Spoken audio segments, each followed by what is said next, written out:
모세가 지금 어디 있냐면 산 위에 있습니다. 어떤 산 위에 있냐면 시내산 위에 있습니다. 이스라엘 백성들이 출애굽을 할 때에 10가지의 재앙을 통하여서 이게 이제 애굽 백성들한테는 재앙이었으나 이스라엘 백성들에게는 기적이었습니다. 미라클, 정말 기적적인 일들이 이스라엘 백성들에게 계속 펼쳐졌습니다.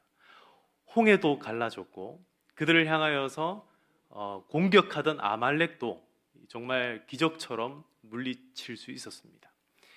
이런 여러 일들을 경험을 했고 석 달 만에 드디어 이 시내산에 도착을 했습니다. 시내산에 도착했을 때 하나님께서 3일 동안 깨끗하게 의복을 준비하고 하나님 앞에 나아오게끔 하였습니다. 성결함을 입은 채로 백성들이 하나님께 나아갔을 때에 하나님의 목소리가 들리고 하나님의 영광을 백성들이 보게 되었습니다. 얼마나 두려웠는지 이스라엘 백성들이 모세에게 이렇게 얘기를 합니다. 우리가 하나님의 음성을 도저히 그냥 들을 수가 없습니다. 당신이 듣고 우리에게 대신 전달해 주십시오. 그래서 하나님께서 모세와 70인의 장로를 세우고 아론과 훌과 함께 나와서 그 음성을 듣게 해주셨습니다. 그리고 이제 모세에게 그들도 산 아래에서 백성들과 함께 있게 하고 오직 모세와 여호수아만 시내산 꼭대기로 불러주셨습니다. 그렇게 모세가 시내산으로 올라간 지 한 며칠이 되었냐면 한 40여일이 지났습니다. 40주 40야. 이 40일이라는 시간이 지나는 동안에 이스라엘 백성들의 마음이 어떻게 되었는가 하면 하나님의 말씀에 의하면 부패되기 시작했다라고 말씀합니다. 하나님의 영광을 경험했고 하나님의 기적을 경험했고 하나님의 그 은혜를 체험했던 백성들이 그 마음 가운데 부패가 일어나기 시작했습니다. 이 부패가 일어나기 시작하니 그 마음이 어떻게 됐는가 하면 급해지기 시작했다라는 겁니다. 1절 말씀을 다시 한번 보겠습니다. 백성이 모세가 산에서 내려옴이 더딤을 보고 모여 백성이 아론에게 이르러 말하되 일어나라 우리를 위하여 우리를 인도할 신을 만들라. 이 모세 곧 우리를 애굽 땅에서 인도하여 낸 사람은 어찌 되었는지 알지 못함이니라. 오늘 이 본문 말씀 전반적으로 이제 32장 전체를 살펴보면 이스라엘 백성들 그리고 아론 그리고 하나님과 모세 이렇게 네 종류의 존재들이 각각 무언가를 보는 장면들이 나타나고 있습니다. 먼저 백성들은 무엇을 보았습니까? 바로 모세가 더딘 것을 보았습니다. 사랑하는 성도 여러분, 우리는 무엇을 보아야겠습니까? 우리는 하나님의 은혜를 봐야 될 줄 믿습니다. 오늘 5절 말씀에 보면은 아론은 무엇을 보고 있습니까? 5절입니다. 아론이 보고 그 앞에 제단을 쌓고 이에 아론이 공포하여 이르되 내일은 여호와의 절일이니라 하니. 여러분, 이것은 하나님께서 명령하신 일이 아닙니다. 이것은 아론 자기 생각대로 지금 행동하고 있는 것입니다. 여호와 하나님께서는 무엇을 보십니까? 9절입니다. 9절 같이 읽어보겠습니다. 시작. 여호와께서 또 모세에게 이르시되 내가 이 백성을 보니 목이 뻣뻣한 백성이로다. 목이 뻣뻣한 백성이로다. 하나님께서는 누구를 보고 계십니까? 백성을 보고 계셨습니다. 하나님께서는 지금 누구와 함께 계셨습니까? 모세와 함께 있었습니다. 그러나 모세만 바라봤던 것이 아니라 누구를 보고 계셨습니까? 백성들을 보고 계셨습니다. 하나님께서 모세와 함께 40일 동안에 지금 열심히 하셨던 일이 무엇인가 하면 이 우리가 읽었던 이 본문 바로 앞에 있는 구절들을 쫙 읽어보면은 하나님께서 열심히 이스라엘 백성들을 위하여서 성막과 성소와 모든 그 법들을 만들고 그것들을 지정해주고 있는 것들을 우리가 살펴볼 수 있습니다. 천 하나하나 어떤 시를 써야 되고 어떤 문양을 넣어야 되고 어떤 색깔을 써야 되고 이런 것들을 하나하나 가르쳐주고 계시는데 따지자면 지금 이 거룩한 성소를 만들기 위해서 하나님께서 열심히 디자인을 해주고 있고 열심히 설계도를 만들어주고 있고 이 설계도를 누가 만들어야 되는지 이런 것까지도 하나님께서 일일이 다 지정해주고 계시는데, 그러면서 말은 그런 것들을 하면서 하나님의 눈은 누구를 보고 있다고요? 백성들을 보고 계셨다. 왜? 누구를 위한 성소이기 때문에 그렇습니까? 백성들을 위한 성소였기 때문에 그렇습니다. 하나님께서는 이미 하늘에 그 보좌가 계십니다. 그런 하나님께서 이 땅 가운데 성소가 있을 이유가 없습니다. 다윗이 거룩한 하나님의 성전을 건축하고자 하였을 때에 하나님께서 이렇게 말씀하셨습니다. 내가 이 땅 가운데 자야 될 처소가 왜 필요하겠느냐라고 말씀하셨습니다. 하나님께서는 굳이 이 땅 가운데 하나님이 주무셔야 할, 하나님이 쉬셔야 할, 하나님께서 거하셔야 할 그런 처소가 필요치 않다라는 겁니다. 어디라도 하나님의 보좌가 될 수 있고 어디라도 하나님의 발등상이 될 수 있는 줄 믿으시기를 축복합니다. 하나님은 어디에든지 계실 수 있고 어디에든지 계십니다. 그런데 하나님께서 지금 왜 이 땅 가운데 하나님의 성소를 마련하고자 하십니까? 그것은 바로 저와 여러분 때문인 줄 믿으시기를 축복합니다. 하나님께서 이 땅 가운데 거하시고자 하였던 이유는 바로 백성들 때문이었습니다. 그래서 이 백성들을 주목하여 보고 있는데, 이 백성들이 도무지 그 마음을 알지 못하고 목이 뻣뻣하여서 어떻게 합니까? 하나님을 배신하고 하나님을 향한 그 마음이 부패하여서 하나님께 배반하고 있다는 겁니다. 이때 모세가 어떻게 하느냐 하면, 오늘 이제 읽지는 않았지만 19절 본문 말씀을 보면요, 모세가 이르되 이는 승전가도 아니요 패하여 부르짖는 소리도 아니라 내가 듣기에는 노래하는 소리로다. 그리고 19절에 진에 가까이 이르러 그 송아지와 그 춤추는 것들을 보고 라고 이야기합니다. 모세는 무엇을 보았습니까? 그 이스라엘 백성들의 부패하여서 하나님을 찬송하는 것이 아니라 자신들이 만들어 놓은 우상들을 향하여서 기뻐 예배하는 것들을 보고 어떻게 합니까? 진노합니다. 이 본문을요 자세히 한번 읽어보시면은 모세가 처음에는 하나님의 이 진노하심을 막는 장면이 먼저 나옵니다. 하나님께서 아까 전에 9절 말씀 가운데 보면 여호와께서 또 모세에게 이르시되 내가 이 백성을 보니 목이 뻣뻣한 백성이로다. 10절 그런즉 내가 하는 대로 두라. 내가 그들에게 진노하여 그들을 진멸하고 너를 큰 나라가 되게 하리라. 이 말씀은요 아브라함의 족속이 아니라 이제 모세의 족속으로 내가 새로운 나라를 만들겠다라는 겁니다. 완전히 싹 쓸어버리고 아브라함의 백성들이 아니라 다시 모세의 백성으로 새로운 민족을 만들겠다라는 것입니다. 그런데 모세가 어떻게 합니까? 11절과 12절, 13절까지 우리 다 같이 모세의 마음이 되어서 한번 읽어보도록 하겠습니다. 시작. 모세가 그의 하나님 여호와께 구하여 이르되 여호와여 어찌하여 그 큰 권능과 강한 손으로 애굽 땅에서 인도하여 내신 주의 백성에게 진노하시나이까? 어찌하여 애굽 사람들이 이르기를 여호와가 자기의 백성을 산에서 죽이고 지면에서 진멸하는 악한 의도로 인도해 내었다고 말하게 하시려 하나이까? 주의 맹렬한 노를 그치시고 뜻을 돌이키사 주의 백성에게 이 화를 내리지 마옵소서.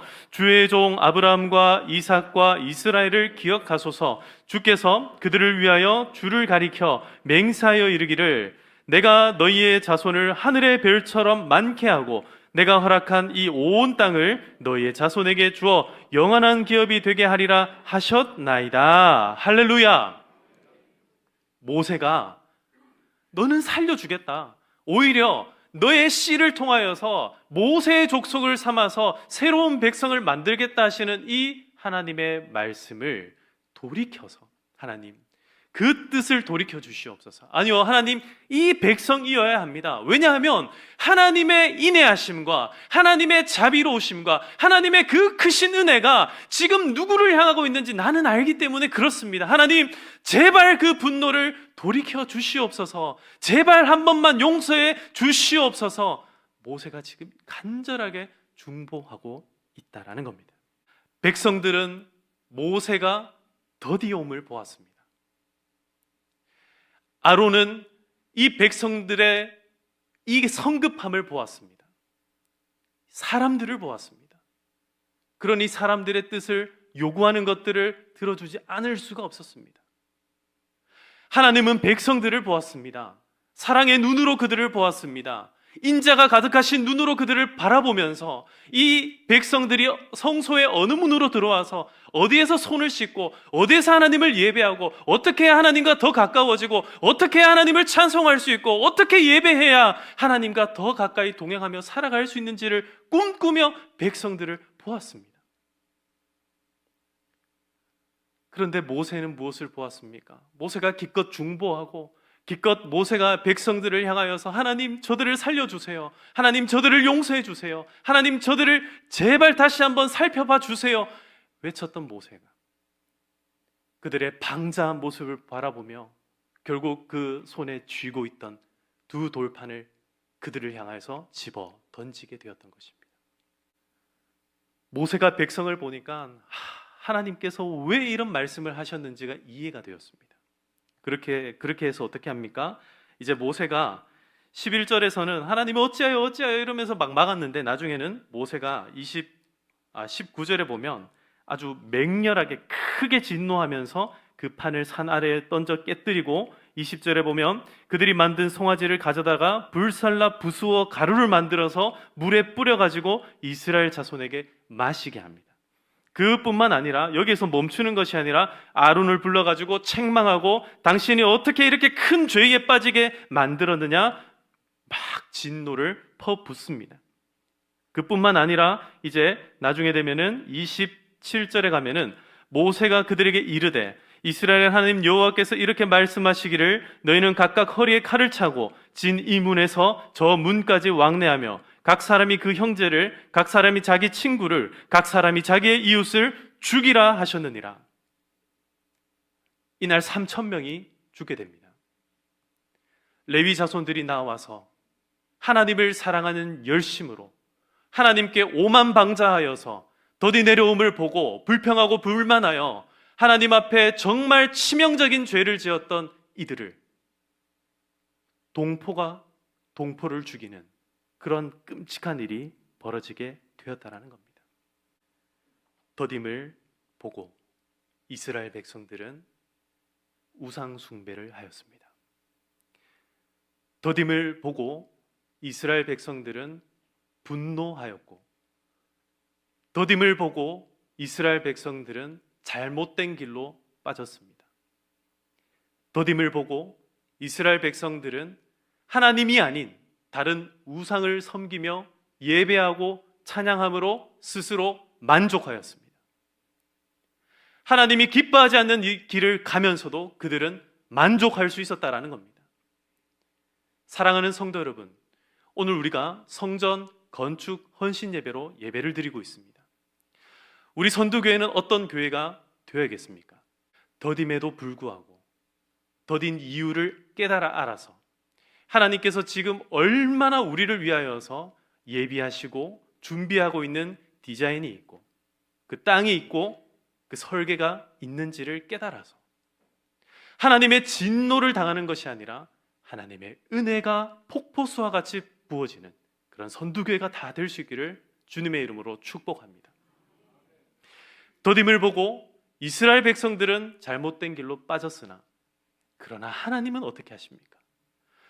정말 누구보다 더딘 것이 여러분 하나님이 더뎠습니까? 이스라엘 백성들이 더뎠습니까? 하나님의 마음에 그 하나님이 원하시는 수준까지 성장해 가는 과정들이 얼마나 더딘지 모릅니다. 정말 진노해야 될 분은 누구냐면 하나님입니다. 누구보다 더딘 것이 이스라엘 백성들이었습니다. 지금 석 달 동안 신의 산까지 오는 과정에서 얼마나 많은 기적들과 이적들과 놀라운 일들을 베푸셨습니까? 그럼에도 불구하고 이스라엘 백성들은 1cm도 자라나지를 않습니다. 이스라엘 백성들의 이 성장하지 않는 이 믿음이 더디게 성장하는 것을 바라보면서 하나님은 어떻게 하셨습니까? 하나님께서는 참으셨습니다. 하나님께서는 기다리셨습니다. 사랑하는 성도 여러분, 누구보다 더딘 것을 기다리는 것은 바로 하나님 아버지인 줄 믿으시기를 바랍니다. 너무나 아둔한 우리 마음들을 하나님께서는 기다리고 계십니다. 언젠가는 바뀌겠지.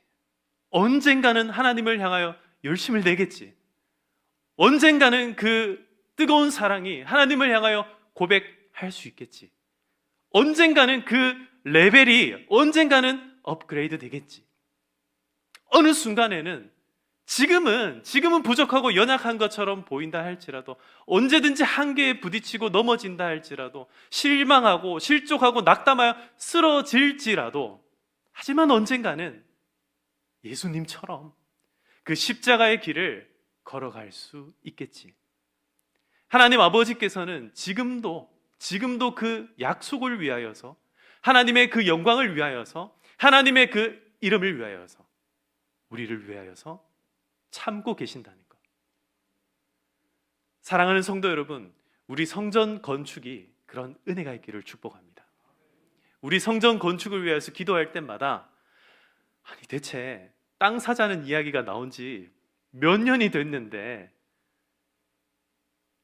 그런 이야기를 하기에 앞서 대체 얼마나 하나님께서 정말 기가 막히게 멋진 땅을 준비하고 계시길래, 대체 얼마나 엄청난 은혜를 준비하고 계시길래 우리가 그 장소에 들어갈 때에, 이스라엘 백성들은 40년이 걸리지 않았습니까? 가나안에 들어가기까지만 40년 넘게 걸렸지 않습니까? 그런데 그 가나안 땅에 들어갈 때에 요단강이 갈라지고 그 가나안 땅에 들어갈 때에 정말 모든 대적들이 그 앞에서 벌벌 떨면서 하나님의 그 크신 은혜와 기적들이 또 그 앞에 놀랍게 펼쳐지지 않았습니까? 사랑하는 성도 여러분, 우리가 기다리는 이 기간 동안에도 40년 동안 광야 길을 걷는 그들의 신발이 헤어지지 않고 그들의 옷이 낡지 않았으며 그들의 발도 부르트지 않은 것처럼, 우리의 신앙과 믿음도 이 성전 건축을 하는 모든 과정에서 그 누구도 실망하지 않고 낙담하지 않기를 축복합니다. 하나님께서 우리에게 베풀어 주실 그 은혜와 하나님께서 우리에게 내려주실 그 기가 막힌 성전을 기대하며 소망할 수 있기를 주님의 이름으로 축복합니다. 말씀을 맺겠습니다. 우리는 더딤을 보며 절망하며 멸망의 길로 나아갔던 이스라엘 백성들을 보았습니다. 그러나 사랑하는 성도 여러분, 우리는 이 더딤을 바라보며 하나님의 은혜를 기억할 수 있기를 축복합니다. 우리는 이 더딤을 바라보며 내 성격 때문에가 아니라 하나님의 크신 은혜 때문에 모든 것들을 다 참아낼 수 있기를 바랍니다. 성전 건축뿐만 아니라 때로는 어떤 누군가를 기다리는 것도 참 힘든 일입니다. 오늘 이 자리 가운데 신년 목자 기도회로 오신 모든 목자님들, 한 사람 한 사람의 목원을 세워서 그를 예비 목자로 세우고 또 새로운 목자가 되기까지 얼마나 많은 세월을 우리가 기다려야 되는지 모릅니다. 그러나 한 사람 한 사람이 다 성전임을 꼭 기억하시기를 축복합니다. 야고보 사도는 이렇게 얘기를 합니다. 내 사랑하는 형제들아, 너희가 알지니 사람마다 듣기는 속히 하고 말하기는 더디하며 성내기도 더디하라. 우리가 이런 것들은 더디하고 정말 하나님을 향하여서 서원하고 소망한 것들은 속히 이루어서 우리의 마음이 상하는 일이 없기를 축복합니다. 잠언 말씀 가운데 보면 소망이 더디 이루어지면 그것이 마음을 상하게 하거니와 소원이 이루어지는 것은 곧 생명나무니라 라고 말씀합니다. 하나님께서 우리의 심령 가운데 날마다 생명을 더하시고 하나님을 향한 기쁨으로 충족해 되어서 하나님을 향한 기쁨이 우리 성전 건축뿐만 아니라 우리 모든 목장 식구들 가운데도 다 일어날 수 있기를 주님의 이름으로 축복합니다.